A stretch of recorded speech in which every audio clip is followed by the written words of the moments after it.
ఒక వీడియో తీసినట్టు వాగు గురించి మనం ఇటు ఒకసారి మనం వాగు చూస్తున్నాం కదా, ఇక్కడ అంచులల్లా కొన్ని పొదలు దాని ఇంతకుముందు అనలేదు, అంటే మనం ఆగు వచ్చింది కాబట్టి ఇప్పుడు ఆనుకొని వస్తున్నది. ఇక్కడ ఇటు సైడ్ గిట ఒక చెట్టును మార్కు పెట్టుకుని ఉంటుంది, ఆ చెట్టు గిట మునిగిపోయింది. ఇప్పుడు కానుగు చెట్టు గిట ఒకటి కనబడుతున్నది మనకి, దాని అంచున వాటర్ వెళ్ళినాయి. దానికి మనం గ్రూప్ లో వేసినందుకు ఇప్పుడు ఇక్కడ ఊరున్నది కాబట్టి అక్కడ నుంచి ప్రజలు ఈయన వచ్చిండు. అంజన్న మరి ఇప్పుడు అంటే అన్న మీరు ఏ ఊరు అన్న మీది? మరి ఇక్కడ సైదాపురా. ఇప్పుడు ఇంతకుముందు మీ గ్రూప్ లో మనం వీడియో ఇచ్చినందుకు వచ్చిర్రా? దాని సన్నివేశం మీరు అనేది చెప్పండి ఒకసారి.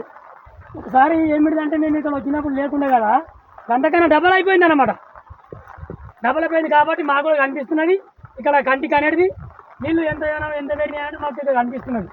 మేము అందుకు ఇక్కడ బిల్డింగ్ మీద నిలబడి చూస్తున్నాం కాబట్టి మాకు చాలా అనుభవం అనేది తెలుస్తుంది అనమాట. ఇప్పుడు అదే ఇంకొకటి విషయం ఏమంటే మనకి ఇక్కడ చేపలు పట్టొచ్చా? చేపలు పట్టాలంటే ఇది చాలా డేంజర్ ఉంటుంది. బ్రిడ్జ్ అంటారు దీన్ని, పెద్ద బ్రిడ్జ్ ఇది. చేపలు అంటే మనం ఓలేస్తే మనం కొట్టుకుపోతాం సూర్యపరిచారు. సరే మరి ఇప్పుడు చాలా తేడా ఉంటుంది కాబట్టి మనము దాంతో మనం చాలా భయపడాలి. అంజనా ఇంకొకటి, మనకు చేపలు పట్టాలంటే ఇక్కడ మనకు సమతులంగా లేదు కదా, కాబట్టి మనము పట్టే అవకాశం ఎక్కడ ఉండొచ్చు ఈ వాగుకు? మనం ఎక్కడ మనం అక్కడ ఎర్రని కథ తీసుకుపోయి మనం అక్కడ దాని కింద పడితే మనకు చాలా మంచిగా ఉంటుంది అన్నమాట. ఇక్కడ పడితే మనకు చాలా డేంజర్ ఉంటుంది. ఇక్కడ నిలబడేందుకు వస్తుందా? అక్కడ నిలబడేందుకు వస్తుంది, మనకు మంచిగా ఉంటుంది అన్నమాట. అందుబాటు ఉంటుంది, నిలబడి పట్టొచ్చు.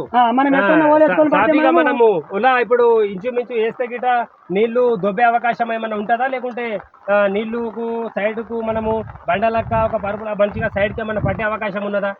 ఇక్కడ ఏం లేదు కానీ అక్కడ అయితే మంచిగా ఉంటుంది అనుకో, అక్కడ అడకతో దగ్గర. అది మెయిన్. సరే.